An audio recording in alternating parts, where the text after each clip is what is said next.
I think you like me more now than earlier, so I'm gonna redo my special. Welcome to Watch Mojo, and today we're counting down our picks for the top 20 stand-up comedy specials of all time. They're not gonna ask Al Gore to run with Al Sharpton, no! For this list, we're ranking the funniest and most enduring examples of the stand-up comedy show as art.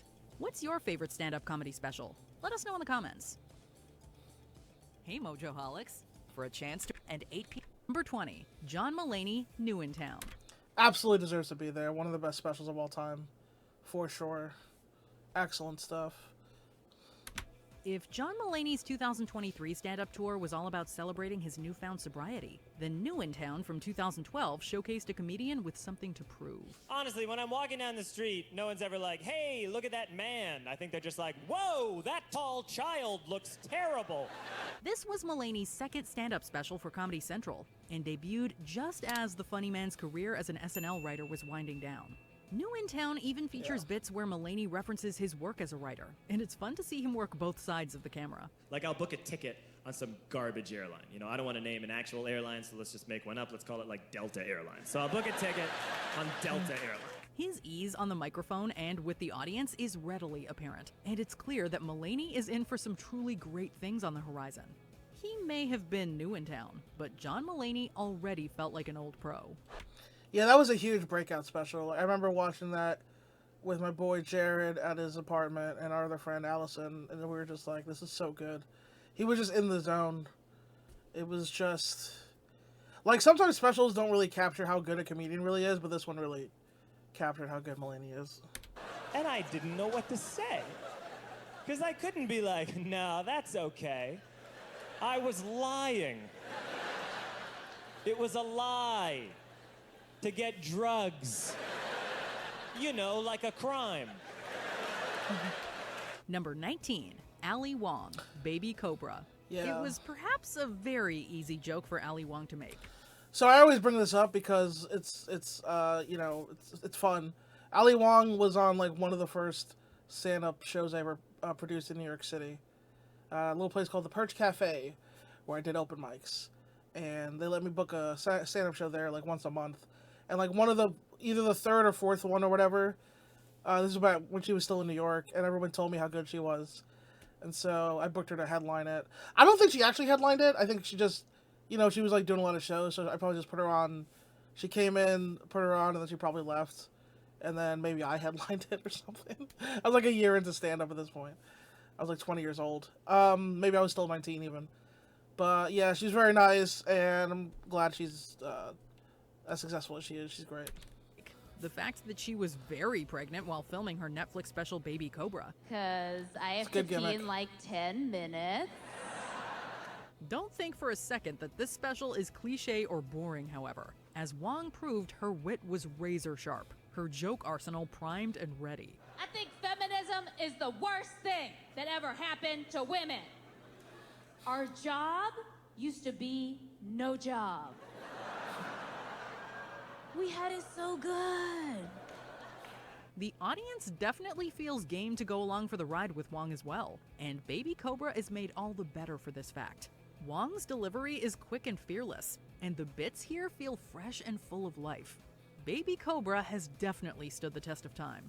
And now, if I don't work, It's been 7 we years, die. but yeah. Why else do you think I'm performing 7.5 months pregnant? All right, I've been Ali Wong. Have a good night, everybody. Thank you. Number 18, Bo Burnham. What? I really love this special. It was polarizing with my friends. I think Burnham is polarizing with comedians in general. But I used to not like Bo Burnham, but he turned me around, though.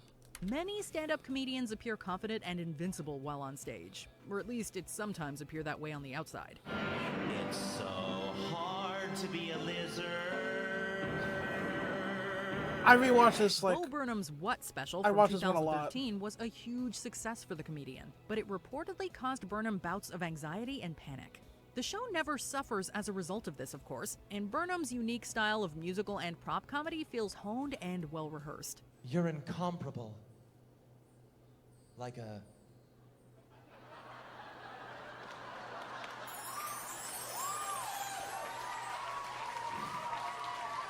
There's a certain surreal quality to what? A self-referential vibe that feels deeper than your average observational stand-up. This is something special that may not appeal to everyone, but it's just the Yeah. perfect palate cleanser when your diet I could definitely see him polarizing because he does other stuff besides straight up stand up, and he's young. Nobody likes young, talented people. Besides, like, you know, executives at Comedy Central. But, of samey stand-up needs one left-of-center refresh. Mr. Burnham. Number 17, Patrice O'Neal, Yeah. Elephant in Yep. the Room. Yep. Patrice O'Neal is a much missed figure of comedy, and one that would probably still be making us laugh were it not for his tragic death back in 2011. If I go sailing, I'm taking a white baby on a keychain with me. it's still so If my good. boat go down, they gonna find me. I'm gonna have it hooked right to the side of my belt. Elephant in the Room serves as a fitting coda to a comic who could consistently be relied upon to deliver the yucks. There's a lot of relationship and observational humor here, delivered in O'Neal's warm and conversational I gotta re-listen to style. Mr. P, his album. His album, Mr. P, the posthumous album. I gotta re-listen to that. It's been a while. Obviously, Patrice was a misogynist, and that was like his weak point with his worldview. But he's still a really interesting voice to go back to.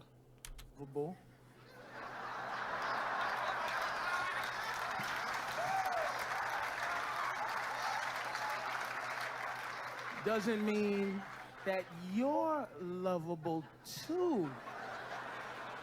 The vibe is as if you're enjoying a meal or a drink with the comedian, engaging in a spirited back and forth full of laughter and good times. Patrice O'Neal may be gone, but his humor will never be forgotten. Thank you guys. Thank you. Thank you. Appreciate it. Number 16, Louis C.K., Shameless. Okay, There's a recent video. I was wondering if they put a Louis thing on here. Shameless was like his first one. I really like the next one where he's wearing the black t-shirt. I forget what it's called, but I think that one's still my favorite. But yeah, Louis is one of my faves. So yeah, it's always weird seeing him mentioned and stuff like this. we'll address the elephant in the room. In 2017, I see what Louis you did C.K. there. confirmed multiple reports of sexual misconduct, Yeah. tarnishing his reputation as one of the great comedians of his generation. However, taken on its own merits, his 2007 stand-up special Shameless still resonates All right. as a prime example of CK's power as a comedic auteur. Nobody wants to blow a guy and then go to IKEA with him all day. That's not fun. Many comics have reflected upon the minutia of everyday life, but none has done so with quite the same skill. When you're all looking at each other going, like a silent movie of impatient people. You know. Louis is a master of redirection, starting down such normal paths as marriage and parenthood, but ending up with punchlines that are revealing and dark, yet simultaneously side-splitting. It's a wonder to behold, and essential viewing for anyone interested in the art and pathos of comedy. Who can get past the general ickiness, that is. I love to shit. It's my favorite thing. I don't know why they call it number 2. I think it's easily the best one. It's in my book. It's number 1. Number 15, Sarah Silverman, Jesus a is good- Magic. There's a lot of this is a shock good humor special. that goes into Sarah Silverman's Jesus is Magic from 2005. I preferred the other one she did in the smaller theater. Oh fuck! It was in the 2010s. I preferred that one. It was more intimate. Sarah was more mature. She's older. She kind of evolved as a personality. But this was the one that like was her breakout. So I see why it's on the list. No, Jesus is magic. He, because he turned water to wine, and I think he made the Statue of Liberty disappear in the 80s, something. The comedian takes no prisoners when it comes to unleashing salvos of blatantly offensive material that takes swipes at just about everything and everyone. Racism, sexism, politics, and more are fair game for Silverman during Jesus' Magic, and the show is an equal opportunity offender. I love getting into the psychology of people. Silverman's charisma is palpable through it all, however, and she delivers some biting material with the sort of smile that just knows it's up to no good. Buckle up, Buttercup. It's gonna be a wild ride. I say no good people turn their heads each day, so satisfied I'm on my way. Number 14, a Stephen Wright special. Uh, If there were a Mount Olympus classic. for low-key, low-energy comedians, then Stephen Wright would definitely be wearing a toga and crowned with some serious laurels. Went to the hardware store and bought some used paint. It was in the shape of a house. That's because Wright has been serving as a voice for progressive and idiosyncratic comedy for years. A Stephen Wright special served as an early example of the man's vision and voice, a show that makes up for its lack of traditionally cohesive flow in genius bits. The human body is made up of 98% water. That means everybody is that far away from drowning. Wright's non sequiturs are hilarious, his observations at once confusing, smart, and even maddeningly silly. A Stephen Wright special feels like a comedy for comedians, a show that pushes boundaries and rewards those who dare to walk on the mild side. I was cesarean born. Me too. Can't really tell. Although, whenever I leave a house, I go out through the window. Number 13. I haven't watched Stephen Wright in a while. I haven't watched him in a while.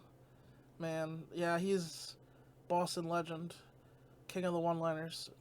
Maria Bamford, the special. This Maria one? Okay. Bamford is another comedian that's turned to her own personal struggles to I'm not gonna lie to you. I'm not...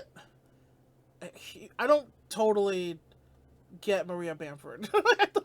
I never really have. But, like, I definitely appreciate... This is, like, my approach. If you're an artist and you're doing anything that's, like, new and different, I pretty much always put that over. I always appreciate it. But but honestly, I've never, like... When I say I've never gotten her, like, her stuff has never made me laugh, really. For the most part. Like, she's had a couple bits that made me laugh, but not... You know, not, like, as much as other comedians that have been... put over to her level, I guess. So I've never really gotten her, I guess is what I would say. But, like, I appreciate that she does different stuff. And I think that's awesome. So, yeah, I definitely have no problem with her being... serve as a source for inspiration. All her specials are... All of her special ideas are all really cool, too. They're all really unique. And, yeah. So, kudos. To cook. Everybody always says how easy it is to cook, but it is not any easier than not cooking. The special wasn't Bamford's first rodeo, as she had already amassed a loyal fan base by the time it aired in 2012. That said, the show still manages to feel, well, special, doing exactly what it says on the tin. This is achieved via the setup, because Bamford's audience consists solely of her parents. My dad said you're a comedian. Tell me a joke. It's not like that. As a result, the special feels confessional, personal, and even somewhat uncomfortable. Still, the end effects are simply impossible to ignore, and the Like, obviously, her stuff isn't for everybody, including kind of me. But the fact that she could do a special, like, at a packed theater or whatever. She's a headlining comedian. You know, but she chose to do it like this. I don't know, I respect it. Special remains compelling, right to its closing moments. Now, if you'll excuse me, I have to get back to La Quinta because I have faces to make in the bathroom mirror. Number 12, I'm Sorry You Feel That Way. Yeah, this if you're gonna put a Bill Burr one on, I remember talking with other comedian friends of mine about how, like, Bill Burr put this special out, and it's, like, amazing. It's, like, a fucking incredible stand-up special. Like, it's number 12 here. It could be, like, top 5 or whatever. But, like, it didn't, and Bill Burr's, like, a big comedian, but it didn't get that much press, it feels like. This is when I started to feel like the comedy special was going the way of, like, not the dodo, but just, like, there were so many, and then even, like, really good ones like this weren't, you know, breaking through all the noise, you know? It's like, this is a work of art, this fucking thing. There are very few certainties in life. There's death. There's Taxes. And then there's the comedy of Bill Burr. Comedy that never seems to take a night off. Something has to die every day in order for me to live. The black and white photography of I'm Sorry You Feel That Way gives the show a certain level of intimacy, while Burr's wit and brazen demeanor are set on full display. You know, to this day, sometimes I drive down the street and I think about that hug, and it's just so it's so awful. I have to like shout the memory out of my head. I'll just be driving down the street, just be like, ah! Ah! I'm Sorry You Feel That Way feels like classic old school stand-up that's been adapted to the modern day. There's a bit of generation gap humor here, some sacred cow slaughter there, and Bill Burr goes through it all with ease. You guys are out of your minds. Number 11, Zach Galifianakis live at the Purple Onion. So, okay, this was what broke through Zach Galifianakis, so I get why this, like, Chris Rock's and, like, you know, Eddie Murphy's things will probably be in the top 10, whatever. All the specials that they used Louis C.K.'s Shameless because that was kind of like his breakout. They used a lot of people's like first big specials, not Burr's. They used Burr's actual best one. I'm Sorry You Feel That Way, which is better than some of his earlier stuff. What was my point here? This is still the only one Zach G's ever done. So they kind of, if you want to put Zach G on, you kind of have to use this one. I've always liked this special, but I never thought it was a top 20 special, to be honest. Zach Galifianakis is funny for sure, but I just never thought this special was like, I just never thought it was top 20 good. I thought it was good, but yeah. One of the great things about stand-up comedy specials is their ability to serve as time capsules for a comedian's career. I'm named after my granddad. My middle name, my native name is Zach Granddad Galifianakis. Zach Galifianakis live at the Purple Onion is one of those specials. A debut for a future comedy star that showcases all of the bits we would come to love about Galifianakis and his quirky style of comedy. Meta humor? Check. Musical accompaniment? Double check. I hate to be gross, but the only time it's good to yell out, "I have diarrhea," is when you're playing Scrabble. Of course, all of this wouldn't really matter if Galifianakis wasn't funny, right? Thankfully, Live at the Purple Onion still manages to crack us up, even though we can all remember when we... Like, I feel like that Scrabble joke is fine. You know what I mean? Like, that's one of the things they included. It's short. They have to include, like... But he has a lot of short jokes. I mean, like, you know, like one-liners. Not jokes about short people, one-liners. I don't know, they included that one. That's like, I don't know, it's like a 6 out of 10 joke, I feel like. Like, whatever. I don't know. We heard these bits for the very first time.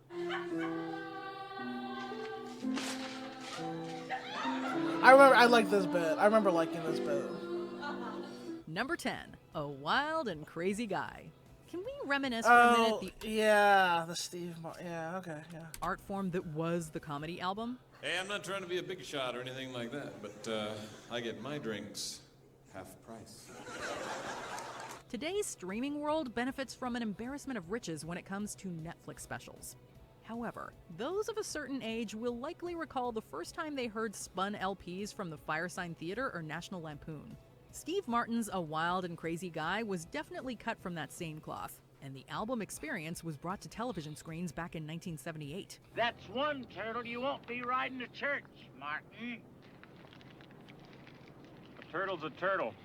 The special mixed in concert clips of Martin's act with comedy sketches, all of which helped promote his generational talent to the masses. So get those bunny ears ready, turn on that tube TV, and take in some cathode ray sunshine with this wild and crazy guy. I like to have my own individual odor. That's why I wear tuna fish sandwich. Number 9, Bill Hicks. I don't know what to say about that. Steve Martin was a great... To me, he's always a better comedic actor than he was an actual stand-up comedian, which, if you read his book, I think it's called Born Standing Up. I think that's the one. His biography is really good. His autobiography is really good, but even in that, he details how much he loved acting more than doing stand-up, which, you know, you love what you love. But I definitely... Even, like, going back to the older material, I feel like I can kind of tell that, you know? But some people are, more actors than stand-ups. It's what it is. Speaking of a man who was definitely a stand-up, Bill Hicks, Relentless. Did he ever have another special? He had albums. Whenever you YouTube Bill Hicks, I feel like this is always what you see, him in like the blue, where's this, in Texas? Hicks, Relentless. A lot of Christians wear crosses around their necks. Do you think when Jesus comes back, he ever wants to see a fucking cross? Bill. There are people who say that Bill Hicks was thought-provoking but not funny. I don't know what those people are talking about. I think Bill Hicks is fucking hilarious. like I can listen and watch this stuff on repeat. Relentless is one of those specials, though, I will say, that I don't think truly captured how good he was. Like, he has albums that are better than Relentless, I'll say. You can tell Relentless, like, it's his special, so he's doing his thing, but he doesn't feel 100% comfortable. The way, if you watch John Mulaney New in Town, that man is just he's in the zone. He's in flow. Bill Hicks was not he's not in his A game in Relentless, but it is like the only special that we have of him, so got included. Bill Hicks' abrasive, no-filter style has often been imitated, but never duplicated. The Georgia native was a comedian's comedian, one whose satirical and transgressive approach served as a huge influence for future stars like Dennis Leary. While a Dennis Leary stole his bits, bro. He wasn't influenced by him. Oh, fuck Dennis Leary. D with the same name captured his last show before his 1994 death. The Relentless show, released for home video, was filmed at a different time, during Montreal's Just for Laughs festival. What did moths bump into before electric light bulbs were invented? That's what I want to know. And it showcased the comic at the peak of his powers. It didn't, though. I hate to be that guy, but, like, you can tell, like, he's still Bill Hicks. He's killing it, and, it's a good set. He kills. This audience is with him the whole time. But he's not in, like, complete flow. He's, like, a little uncomfortable. There's, like, something is, like, off for him here.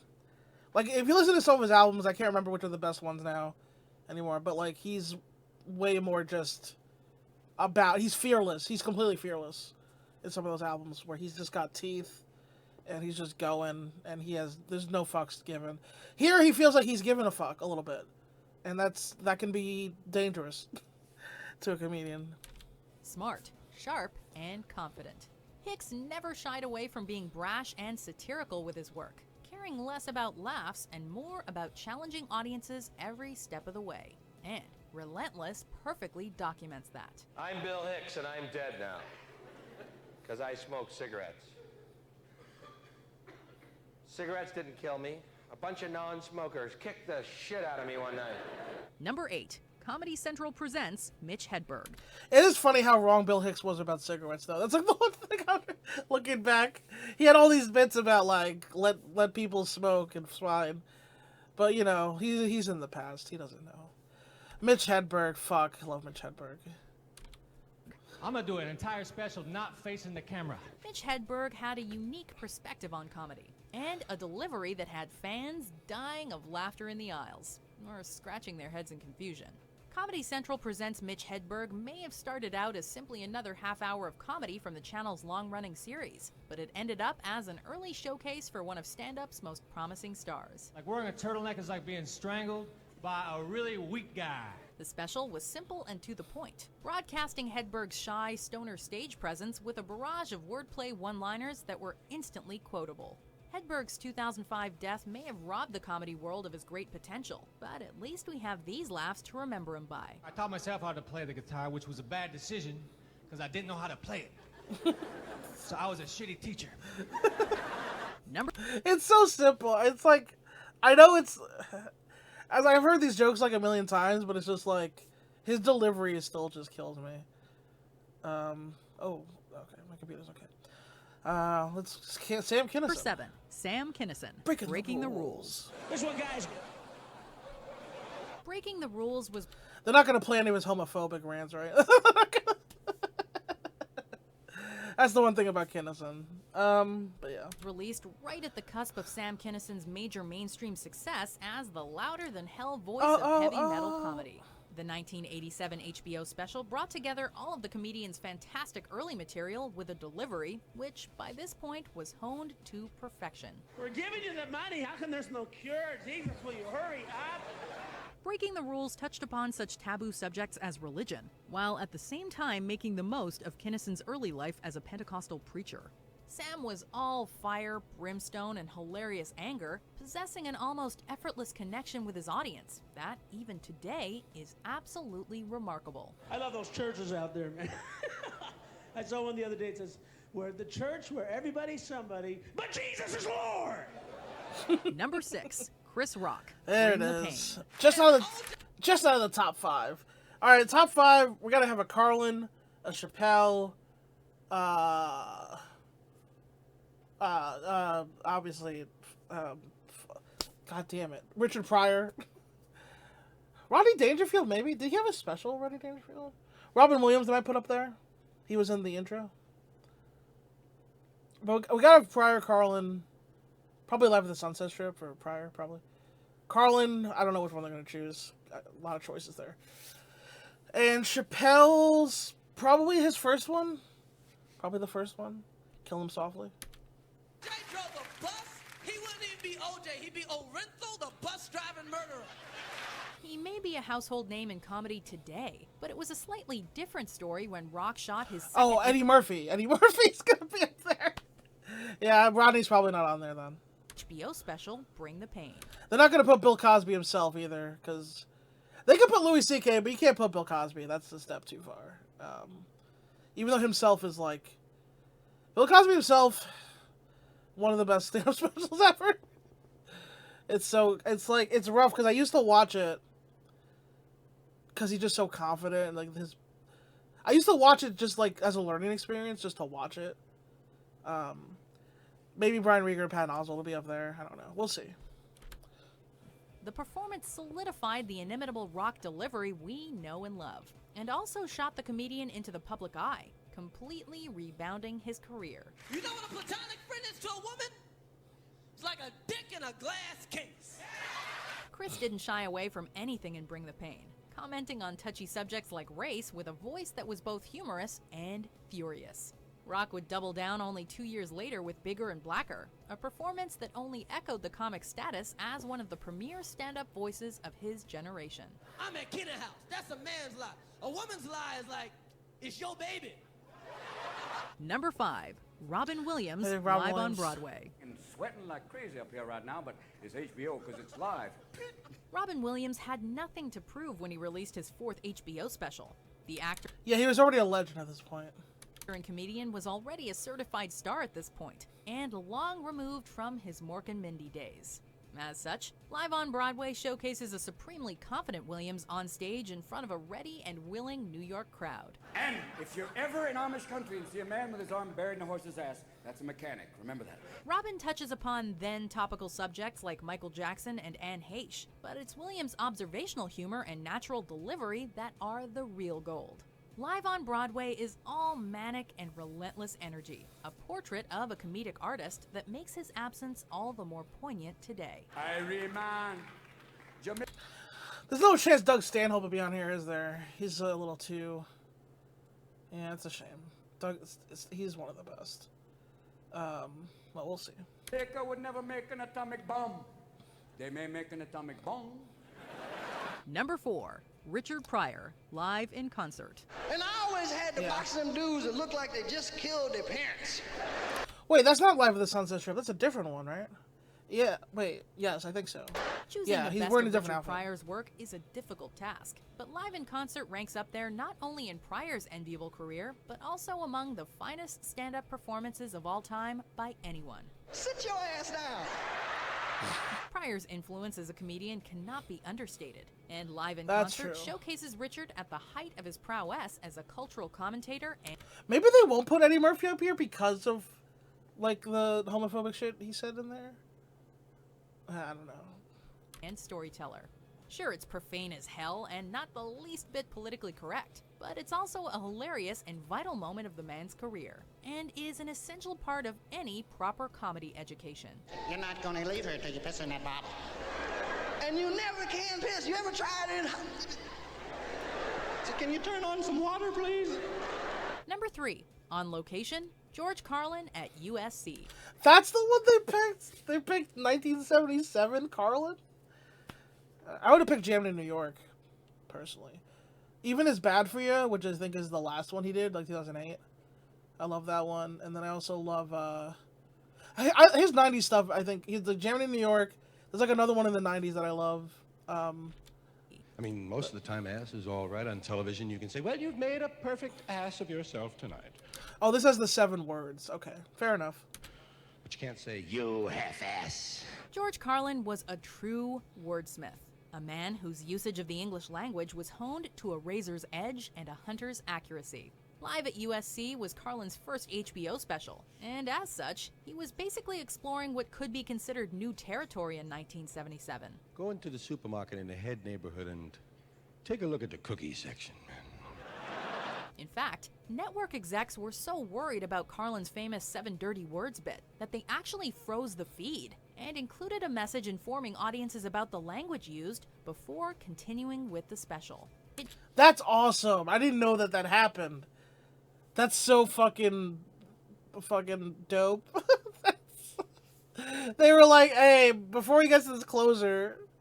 Oh, that's so cool. That's awesome. May seem quaint today, but this is just a small example of how much impact Carlin had as one of comedy's finest voices. You can't say, you can say teats.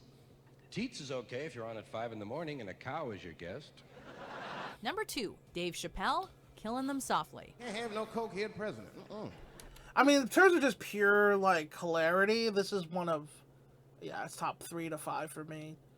It just laugh the whole time. He be selling nuclear secrets for $20, $30 and shit. Dave Chappelle is another comedian whose public image hasn't held up, but it's similarly hard to overlook his place in stand-up history. Before Chappelle's show turned him into a household name, Dave Chappelle was slaying audiences with his inaugural HBO special, Killing Them Softly. Comedy ages, and some specials don't hold up, but Killing Them Softly is just as funny today as it was back in 2000. A real and That's honest true. collection of material from one of modern comedy's defining voices. Yeah, Oscar. You're a grouch. It's like, bitch, I live in a fucking trash can. The voices of Richard Pryor and Red Fox echo loudly in Chappelle's work, while his delivery is smooth and conversational like a close friend. Killing Them Softly is low-key and unassuming, but like all great comedy, it's also personal, real, and honest. My old lady come up to me. David, we need to talk. Before we continue, be sure to be... What do I think number 1 is? Eddie Murphy, right? Eddie Murphy? things and switch on notifications. Raw Delirious. Number 1, Eddie Murphy, Delirious. Delirious. When I say go, everybody whip out their dick and go, Is there any stand-up special as popular or influential as Eddie Murphy's Delirious? This 1983 Arguably. performance turned Murphy into a legitimate comedy badass, a rock star decked out in iconic red leather. I wish I was a slave. I would somebody up. Eddie already made serious waves during his tenure on Saturday Night Live, but Delirious was when the stars aligned just right, and Murphy truly broke out into the mainstream. Although it definitely contains some material that hasn't exactly aged well. They mean the homophobia. There might be some sexist stuff in there too, but the homophobia is definitely... It's casual. Which is hilarious. Then later he was like hooking up with like a trans woman and a... Was that... You know, I'm not gonna... I don't remember the whole story, but whatever. Delirious on the whole is something combustible and cosmic. A perfect storm of look, talent, and delivery that has rarely been equaled by any comic. Yeah, it's a past tour de or force. It's a tour de force performance. I remember line wiring as a teenager, like Louis C.K. specials, George Carlin specials, and then Delirious and Raw, and those were like, and Bill Hicks, and I think the circulation of those were the things I listened to a lot. Also Jim Gaffigan. Listen to a lot of Jim Gaffigan, but yeah. Because all you have to do is sing and something about singing. That's the business. You sing, women go crazy. Because Mick Jagger is an ugly motherfucker. Did you enjoy this video? Yeah, it was a solid list. I mean, you know, their job is to make a chalk list. Patton Oswalt, I would have put any, like, one of his things up there, for sure. Yeah, I'm glad they put Burrs in there. Yeah, I can't really complain too much about that. Putting the old Carlin one because of the 7 dirty words thing, that makes sense. Yeah. So, overall, pretty good.